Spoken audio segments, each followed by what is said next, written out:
Buruboya, Burubosheshe. To all you viewers out there on YouTube, this is Iworio Gunda from Baba Ileguas Botanica.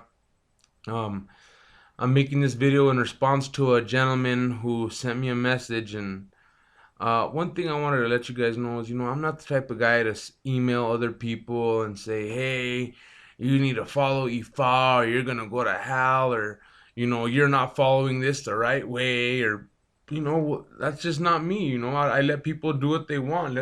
Everybody has their own thing that they're gonna do. But some gentleman actually emailed me a video, well, messaged me and said that he practiced Ifa and he practiced Nigerian and this and that, and he asked me if I used the teja, and I told him, yeah, sure. And he said, well, you're wrong, brother. You shouldn't be doing that. And I said, what? And that just right there tripped me out because I don't do shit like that. I don't be telling people, oh, you're wrong, or you're this or that. So this video is actually in response to him. I wanted to go over the signal in Ifa. It's called ogbe owanrin. That's the sign I'm going to talk about today. Ogbe owanrin or ogbe owali. And in this signal, I'm going to talk to you what was born in this signal. Because in Ifa, you should be able to back up everything you practice or do in Ifa by the Oduns. Everything was born in an Odun. Oshetura is the signal of Eshu. Oshetura. So, that's when, that talks about when Eshu was, came down to the earth, you know what I'm saying? And started doing it. That's why everything's done with Oshetura, with Eshu. Every Odun has a story behind it and talks about things that were born in it. So if somebody tells you something, you should, always ask them, oh, really? Don't say, oh, well, I want to see the proof. Just ask them nicely, well, what Odun does that come from? You know what I'm saying? That way I could check it out, and if they can't produce an Odun, it doesn't necessarily mean that it's not true, but it just means that it should be questionable, because they might not know the Odun. But I'm producing the Odun for the gentleman who told me that the Tija is wrong and that shouldn't be done. So Ogbe Owanrin, if you would look and read over Ogbe Owanrin, it talks about la teja de eggun. Por eso se escribir en la Atena de eggun y en el paraldo. This talks, that right there talks about the tija de eggun. For all of you who don't know what the tija de eggun is, it is a clay shingle that we use because when somebody gets initiated into Ifa, they, you receive Orula. For the first year, Olofi walks with that Babalao. For the first 7 years, Orula walks with that Babalao. After the 7 years, Orula visits that Babalao, I think every 45 days or something. But, when you be initiated into Ifa, everything is based around the muerto. We ask the blessings of the ancestors.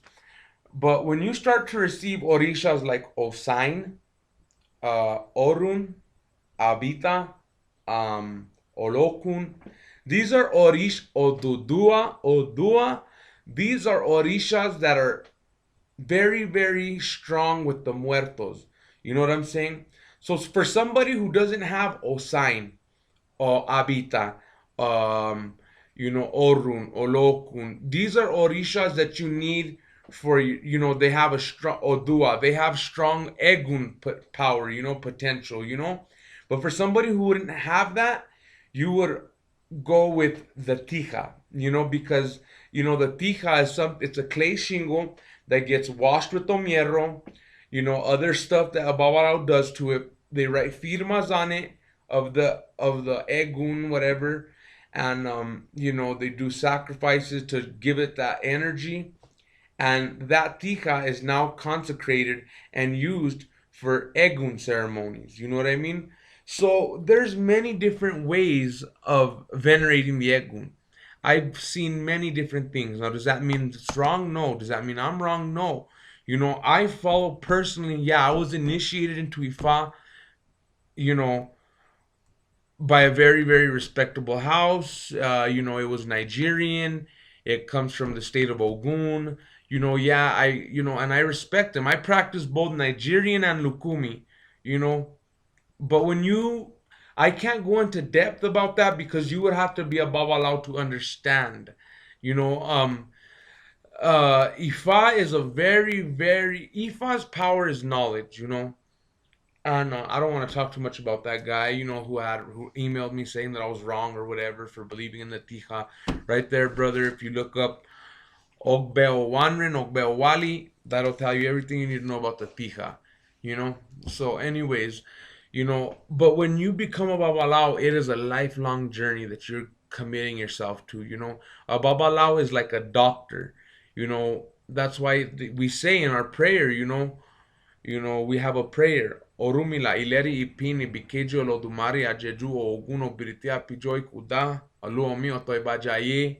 It talks about how how Orumila is more effective than medicine, because when we're doing our divination, it talks to us about what's going on, what the situation is, what's coming ahead, what's in store for the day, what's in store for the week. Orumila guides a Babalao.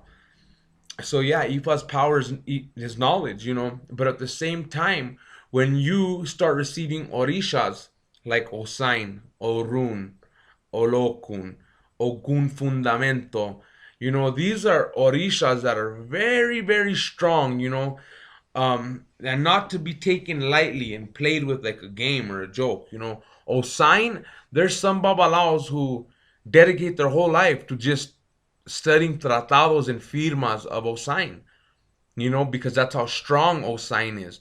There's a patiki of when Chango, Orula, Chango, Osain, and Oya.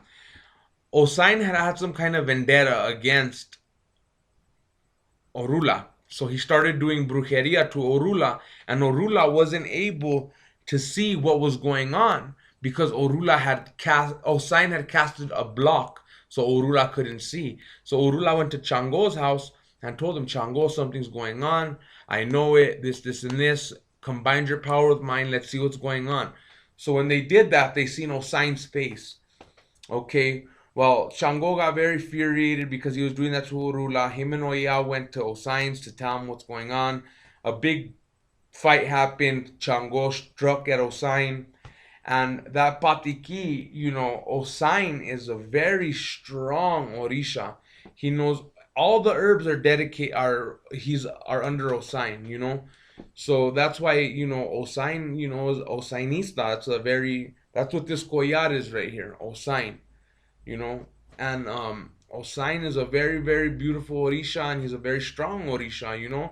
And I just wanted to talk to you guys a little bit about that today because, there's many ways that you can go about venerating the eggun. Some people have bovedas, some people have tijas, some people just have orun or olokun or osain, and they do, I've seen so many different stuff, now I'm not saying it's right, wrong, whatever, if that's what your elay practices, acheboru, but, like I said, I try to keep it as strictly as I can to what Ifa says. Everything should be able to be produced in the Oduns. This little book is like a Bible. It has everything, all the Oduns, what was born in that Odun, what to do for the Ibos of that Odun. It's a lot more complicated than people understand. It's not just a Babalao, you go talk to him, he throws his chain and bada bing bada boom. No, there's different prayers for every single Odun. There's different Ibos for every single Odun. There's different, things that were born in that Odun. There's different rituals. Ogbeyono. You gotta touch your stomach and blow it up in the air. There's different little things with every single Odun. It's a lot of learning. So that's why for all you who are ever interested in becoming a Babalao, I don't discourage anybody, but at the same time, you have to really make sure that it's something you would want. With that, I'm going to close this video, ladies and gentlemen, and I want to say Boruboya, Borubosheshe. I hope you all have a wonderful night.